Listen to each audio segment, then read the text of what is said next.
discussions he has I think we've got the question. Minister. I have had regular discussions with the Scottish Government about procuring PPE. Of course, it was the Scottish Government who had a delivery of PPE into Prestwick Airport that wasn't properly labelled and sat in the airport unable to get out of that area into the care homes to protect the people we need it to get to. So the 4 nations across the United Kingdom continue to prioritise this issue. It is important for our NHS workers, our care workers and Scotland and the United Kingdom as a whole. Right, I will now call the Prime Minister. I wish for the Prime Minister to answer the engagements questions. Prime Minister! Thank you, Mr. Speaker. Mr. Speaker, 181 NHS and 131 social care workers' deaths have sadly been reported involving COVID-19. I know the thoughts of the whole House are with their families and friends. Mr. Speaker, this morning I had meetings with ministerial colleagues and others. In addition to my duties in this House, I shall have further such meetings later today. We now go over to Claudia Webb. Claudia Webb. Thank you, Mr. Speaker. The government keeps saying that this virus doesn't discriminate, but that isn't true. The Office for National Statistics, the ONS figures show black people, African and African Caribbean people are 4 times more likely to die from COVID-19. It is also disproportionately high for Bangladeshi, Pakistani or Indian communities. What is the Prime Minister going to do now about this? And will he act now to ensure African, Asian and minority ethnic communities in Leicester East and across the country are supported in the next phase of this virus? Prime Minister. Yes, Mr. Speaker, as the Honourable Lady may know, we are looking at all the comorbidities associated with coronavirus, all the reasons why people may be disproportionately affected, and a rapid review is now being conducted by Professor Fenton, who will report at the end of the month about particularly vulnerable groups, and we will be taking steps to ensure that they are protected where that is appropriate. Richard Hull. Mr. Speaker, today I submitted a formal expression of interest for a new rail line between Consett and the Metro Centre, connecting my constituency to the heart of the North East in Newcastle. As part of the Levelling Up agenda, can I ask the Prime Minister for his support in this scheme, as my constituents have supported him and me? Prime Minister. Can I congratulate my honourable friend on his imagination and his plan for a new a railway, and it is entirely in keeping with our infrastructure revolution, and I can assure him that my right honourable friend, the Secretary of State for Transport, will be getting back to him. I noticed that Nexus have already identified several possible extensions of the time and where metro scheme, Mr. Speaker, which may be of advantage for his constituents. We now come to Leader of Opposition, Sir Keir Starmer. Thank you, Mr. Speaker. Last Friday, the Health Secretary said that right from the start, we've tried to throw a protective ring around our care homes. That caused quite a reaction. Yesterday, it was flatly contradicted by the Chief Executive of Care England. He was giving evidence to the Health Select Committee, and he said, we should have been focusing on care homes from the start. Despite that, this is his evidence, despite what is being said, there were cases of people who either didn't have a COVID status or were symptomatic who were discharged into our care homes. The government advice from the 2nd to the 15th of April was that, and I quote, negative tests are not required prior to transfers or admissions into care homes. What's protective about that? Prime Minister. Mr. Speaker, as he knows full well, of course he's right to draw attention to what has happened in our care homes, and we mourn the loss of every victim, but no one was discharged into a care home this year without the express authorization of a clinician, and as I pointed out to him, who have the interests of those patients at heart. And as I said to him last week, which he doesn't seem to have remembered. Actually, the number of patients discharged from hospitals into care homes was 40% down in March on January. The guidance was changed to reflect the change in the epidemic, and that guidance was made available to care homes. And of course, since the Care Homes Action Plan began, we have seen a sharp reduction in the numbers of deaths in care homes, Mr. Speaker. And indeed, since I last stood before this House, the number of deaths in care homes has come down by 31%. And I think he should pay tribute to all those who have helped to fight that epidemic across the NHS and across our local services. Keir Starmer. Mr. Speaker, I think the Prime Minister rather missed the point. The question was whether people were tested going back into care homes. And the Chief Executive of Care England says that because they weren't, people who had no COVID-19 status or who were symptomatic were discharged into care homes. That's a very serious issue that requires an answer. Yesterday, the Chief Executive of Care England, in his evidence, was also asked when routine testing would start in care homes. This is the answer he gave yesterday. I think the short answer is that we've had the announcement, but what we haven't had is delivery. And we are not really clear when that will arrive. This is the Chief Executive of Care England in his evidence. Even the government's command paper, published last week and introduced by the Prime Minister to this House, says within it, the command paper, I'm quoting now, the Health Secretary says he's wrong, quoting the government's paper, every care home for the over 65s will have been offered testing for residents and staff by the 6th of June. That's from the Prime Minister's command paper. That's over 2 weeks away. What's causing the continued delay in routine testing in our care homes? Minister. Mr. Speaker, I'm afraid he's simply in ignorance of the facts, because the reality is that already 125,000 care home staff have been tested. 118,000, perhaps he didn't know that, Mr. Speaker, 118,000 care home workers have been tested, and we are absolutely confident that we will be able to increase our testing, not just in care homes, but across the whole of the community. And thanks to the hard work of my right honourable friend and his teams, we will get up to 200,000 tests in this country by the end of this month. And he may know, perhaps it's one of those statistics, international comparisons he hesitates to make, but actually this country is now testing more than virtually any other country in Europe. Keir Starmer. Mr. Speaker, again, the question was when routine testing would start, and the Chief Executive of Care England, who knows what he's talking about, gave evidence yesterday that it hasn't. If the Prime Minister is disputing the evidence of the Select Committee, that's his own business. Order. Secretary of State for Health, please. I don't mind you advising the Prime Minister, but you don't need to advise the opposition during this. Do you want to lead the chamber on maximum numbers? If you want to give way to somebody else, I'm more than happy. Keir Starmer. Mr. Speaker, and to assure the Prime Minister, I'm not expressing my own view. I'm putting to him the evidence of experts to committees yesterday. Testing, as referred to by the Prime Minister, that on its own is obviously not enough. What's needing is testing, tracing and isolation. At yesterday's press conference, the Deputy Chief Scientific Advisor said that we could draw particular lessons from Germany and South Korea, which have both had intensive testing and tracing. The number of COVID-19 deaths in Germany stands at around 8,000. In South Korea, it's under 300. In contrast, in the United Kingdom, despite 2 million tests having been carried out, there's been no effective tracing in place since March the 12th, when tracing was abandoned. That's nearly 10 weeks in a critical period without effective tracing. That's a huge hole in our defences, isn't it, Prime Minister? Minister.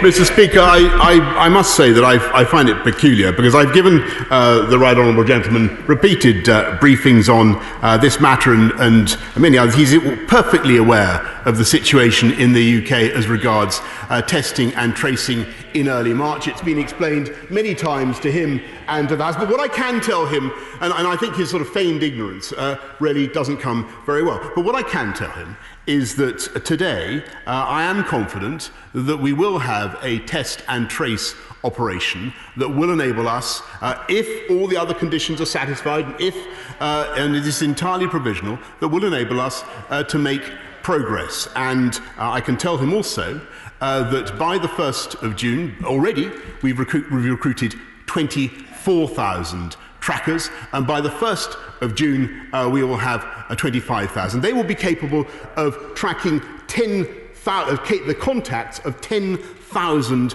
new cases a day. And to understand the importance of that statistic, I should just remind him that today the new cases stand at 2,400. So we're making vast progress in testing and tracing, and I have great confidence that by June the 1st we will have a system that will enable us, will help us very greatly to defeat this disease and move the country forward. And I hope therefore that he will abandon his slightly negative tone and support it. Keir Starmer. 34,000 deaths isn't negative. Is negative. Of course I'm going to ask about that. And quite right too. The Prime Minister knows, he says feigned ignorance. For 10 weeks, there's been no tracing, unlike Germany and South Korea. And tracing is critical. There's no getting away from that. There's no getting away from it.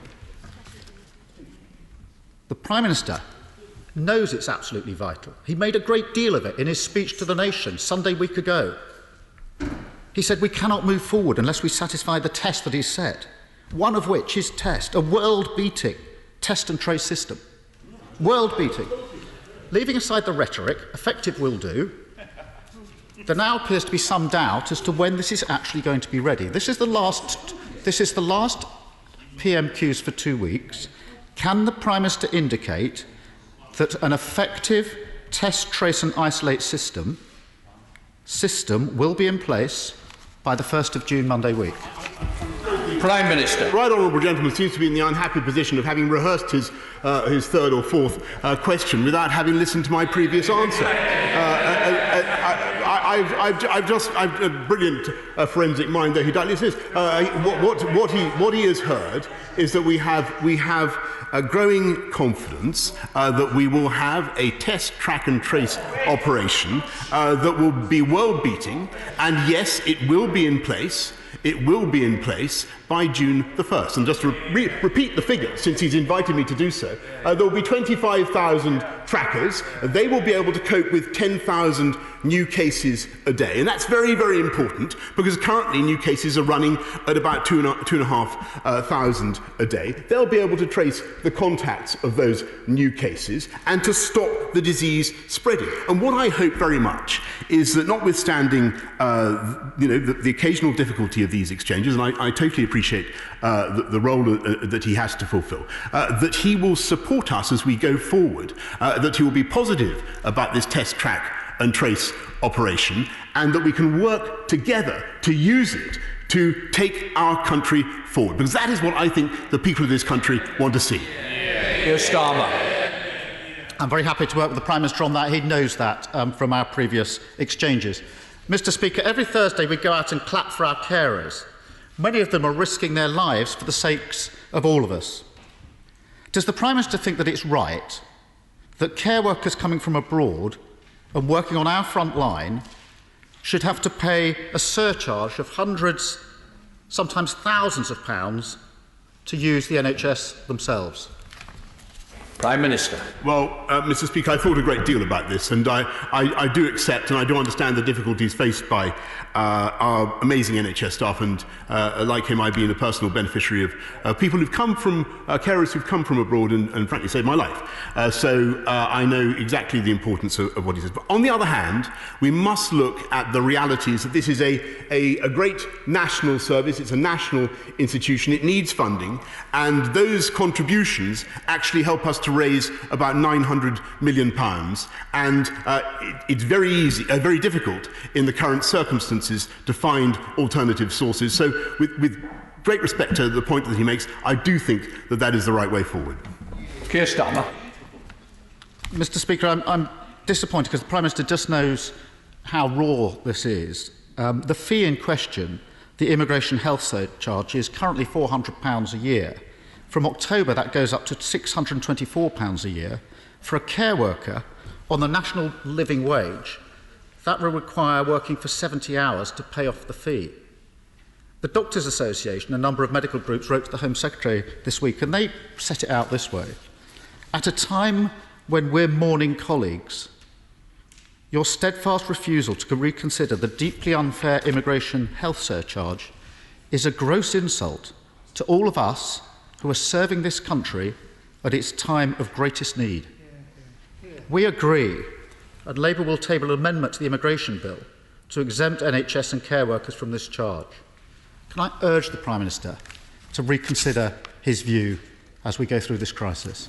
Prime Minister. Mr. Speaker, I've given my answer, but what I will say is that I think that it is important that we support our NHS and that we invest massively in our NHS, and this government, this One Nation government, Conservative government, is determined to invest more in our NHS at any time in modern memory. We've already begun that, and we will want to see our fantastic frontline workers paid properly, and that is, I think, the best way forward. I want to see our NHS staff paid properly, our NHS supported, and I want to continue our programme, not just of building 40 more hospitals, but recruiting 50,000 more nurses and investing hugely in our NHS. And I believe that will be warmly welcomed across the whole of our establishment of our fantastic NHS. We're going to lovely Lancashire with Sarah Britliff. Sarah Britliff. Thank you, Mr. Speaker. Looking at the economic recovery process, I'm sure the Prime Minister will join me in thanking CELRAT for the continuous campaign to reopen the Skipton to Colne railway line, of which it's been confirmed that plans will be moving forward. It's also great news that the potential of the freight terminal is being considered, but can the Prime Minister assure me that Hyndburn and Haslingden will continue to be supported by potential investment in our town centres, business and transport links that we so desperately need? Minister. Indeed, I can, Mr. Speaker. I'm grateful to my honourable friend Hyndburn and Haslingden will indeed continue to receive funding for their town centres. Indeed, the High Straits Task Force will be increasing that support, in addition to 118 kilometres of safe new green cycleways, and thanks to the Lancashire Local Growth Fund, for which I know she has also campaigned. We go to the Leader of the SNP, Ian Blackford. He's rather dark today. Thank you, Mr. Speaker. Our thoughts this morning are with communities in India and Bangladesh in dealing with the landfall of Super Cyclone Amphan. I'm sure the government will be monitoring the situation and will seek to give all necessary support. Mr. Speaker, every week members of this government applaud our truly heroic NHS and care staff. They have been on the front line of this pandemic, regardless of whether they were born here or born elsewhere. Indeed, the Prime Minister has thanked the nurses who cared for him, who were from New Zealand and from Portugal. Mr. Speaker, the UK has the highest number of deaths in Europe, and without their sacrifice, we would be facing something much, much worse. Now, I know the Leader of the Opposition has already asked the Prime Minister about overseas care workers, but on Monday, the Prime Minister ordered his MPs to vote for an immigration bill that defines many in the NHS and care sector as low-skilled workers.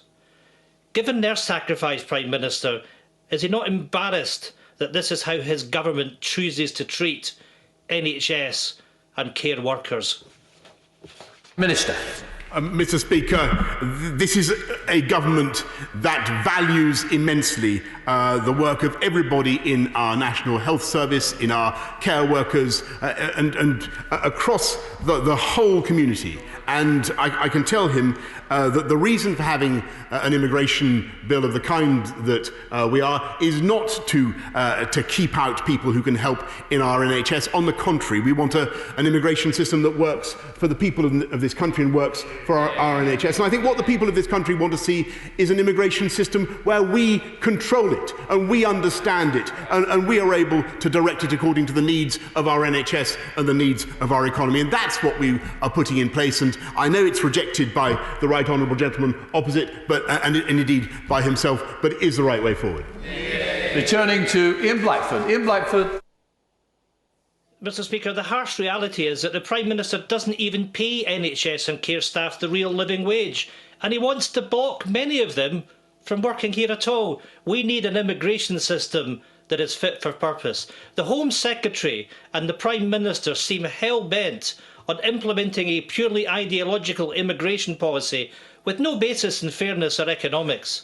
This government has talked about giving back to our NHS and care staff. Well, it's time for the Prime Minister to deliver. People migrating to these nations and choosing to work in our NHS and our care sector must have this government's cruel NHS surcharge removed, and removed immediately. Will the Prime Minister make that pledge today, or will he clap on Thursday, hoping that no one really notices that he's giving with one hand and raking it in with the other? Prime Minister. Well, first of all, Mr. Speaker, he mentions the living wage. This is the party, the government that instituted the living wage, and now has just increased it by a massive amount. Secondly, this is the party that is putting more into the NHS. £34 billion, the biggest investment in modern times, and it will, believe me, we will continue with that investment. And I would just really, he talks about discriminatory policies at the border. The logic of his policies, Mr. Speaker, is to have a border at Berwick. We're now going down to Dorset to Richard Drax. Richard Drax. Thank you, Mr. Speaker. The Defence Select Committee heard recently that France is conducting a root and branch review of its defence supply chain, following concerns that China is buying up defence-related companies that are going bust during this pandemic. Does my right honourable friend think it might be wise to consider doing the same thing here, in addition to rowing back from his plans to allow Huawei to roll out 5G? Prime Minister. I'm sure there's a legal term for the imputing of a policy to me that I've not yet announced by my honourable friend. What I will say is he's absolutely right to be concerned about investment, to be concerned about the buying up of UK technology now by countries that may not always may have ulterior motives, and we are certainly bringing forward measures to ensure that we protect our technological base, and I'm happy, and he'll be hearing a lot more about that in the next few weeks. Heading to Northern Ireland with Colm Eastwood. Colm Eastwood. Thank you, Mr. Speaker. In Ireland, both jurisdictions are working hard to organise contact tracing on a north-south basis. But the Prime Minister's obsession with avoiding a Brexit transition extension means we are critically risking crashing out without a data sharing framework. This will critically undermine our ability to protect people from COVID-19. When will he put the lives of people in our community above the petty, narrow Brexiteer politics? Prime Minister. I must respectfully disagree with the honourable gentleman. We are working very closely, not just with our colleagues in the government in Northern Ireland, but also with our colleagues in Dublin. I had a very good conversation with Leo Varadkar the other day, and we saw eye to eye on the way forward. There's a huge amount shared between the UK and Ireland, and it will continue to be so. Heading down to the South Coast, Caroline Nancy. Thank you, Mr. Speaker. As a stunning coastal destination built on hospitality and tourism sectors hard hit by the impact of the virus, Eastbourne is nonetheless looking to bounce back when it's safe to do so, and is part of work on a COVID-secure kite mark to inspire public confidence. Does my right honourable friend see merit in this? And when the coast is clear, would he visit? Prime Minister. I'm sure the coast is always clear at Eastbourne. I will do my utmost to get there as soon as I can within the social distancing rules that we must all observe. But her idea of, I think, we'll look at the kite mark idea. I think the best I can say is that she's a fantastic champion for Eastbourne and its attractions, and I look forward to supporting her in any way that I can. Rosie Duffy. Thank you, Mr. Speaker. Women make up the vast majority of the workforce in our NHS, social care sector and our schools. However, there's only a handful of women on the SAGE committee, and only one woman in the Cabinet has led the Downing Street briefing in the last 8 weeks on a very few occasions. Does the Prime Minister agree with me, as the chair of the largest group of female MPs in this House, that we need a change of tone and more female voices at the top of government to reflect the majority of the UK population, almost 52% of whom are in fact women? And if not, why not? Actually, I think that she has an extremely important point, and I've taken dramatic action even before a reshuffle, and so the two most important appointments we've made recently after Lord Dighton doing the PPE was Dido. One of the reasons we're making such fast progress, I think, now on test and trace is that Dido Harding has come on board, and Kate Bingham is leading the national effort to coordinate our search for a vaccine with other countries. Chris Lund. Good question. Thank you, Mr. Speaker. I'm very grateful for my right honourable friend's hard work, in particular his commitment to do whatever it takes to help people make ends meet during this pandemic. But in West Dorset, I have many constituents who were employed before the 19th of March, but who are not eligible to be furloughed under the job retention scheme, particularly those who have changed jobs. So can I ask my right honourable friend to look at this area again to see, please, what he can do to help those who have slipped through the net and those who have no financial support at this time? Minister.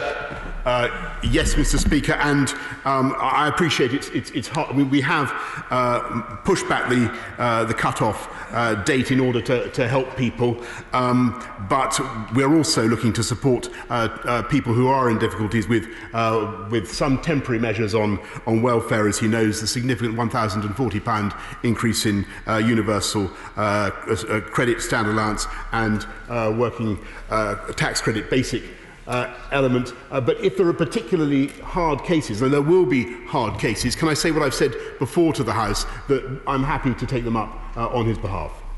Going to north of the border with Alan Dorrans. Alan Dorrans. Thank you, Mr. Speaker. Will the Prime Minister condemn or condone the reckless behaviour of the Secretary of State for Scotland for making a round trip of almost 700 miles to be physically in the chamber today, in clear breach of the guidance of the Scottish Government to stay home, protect the NHS and save lives, when he could easily have taken part in the proceedings virtually from the safety of his home? Condemn or condone, Prime Minister? Minister. All I can say is no. Mr. Speaker, I won't, and I think that the Secretary of State of Scotland does an admirable job. Yeah. Going over to Tom Randall. Tom Randall. Thank you, Mr. Speaker. My constituent Elizabeth Gould has proposed the creation of a medal for NHS workers and others to recognise their distinguished service in their work against coronavirus. I think this idea has merit. Will my right honourable friend consider a medal or other accolade in the fullness of time for those who have gone above and beyond in the last few months? Prime Minister. As I'm sure the whole House can imagine, we are indeed looking at the excellent suggestion made by my honourable friend's constituent, Elizabeth. We are thinking how to recognise the work of healthcare staff, of carers, of many others, and we're engaging with staff and employers at the present time. We now head to Marion Fellows, north of the border. Marion Fellows. Thank you, Mr. Speaker.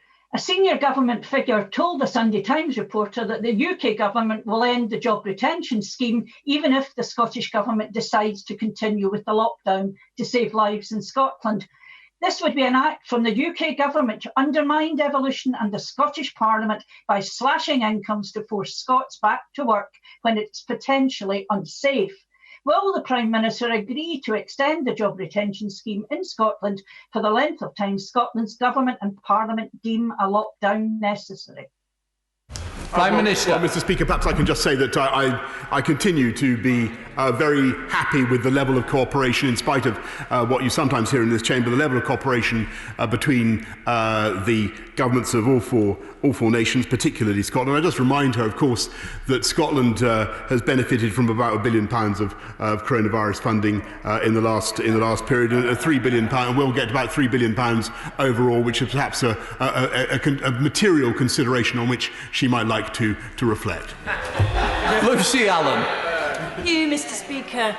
Unemployment in the under 24 age group has already doubled in Telford compared to this time last year, and it's clear that the aftermath of the pandemic will hit our young people hardest, with disruption to education and training as well as job losses.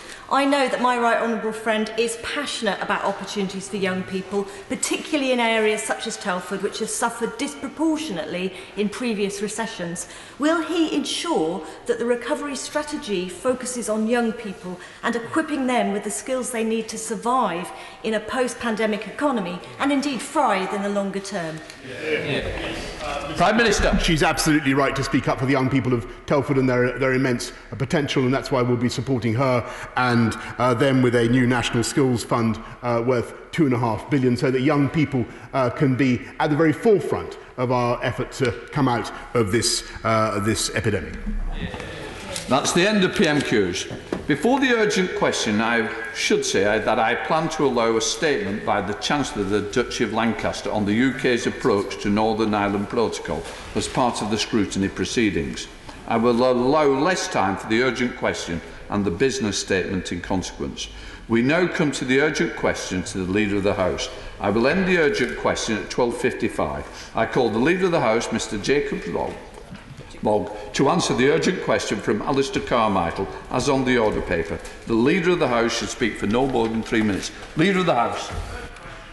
Mr Speaker, may I first recognise your commitment to ensuring the House operates as fully as it can while adhering to guidance from Public Health England.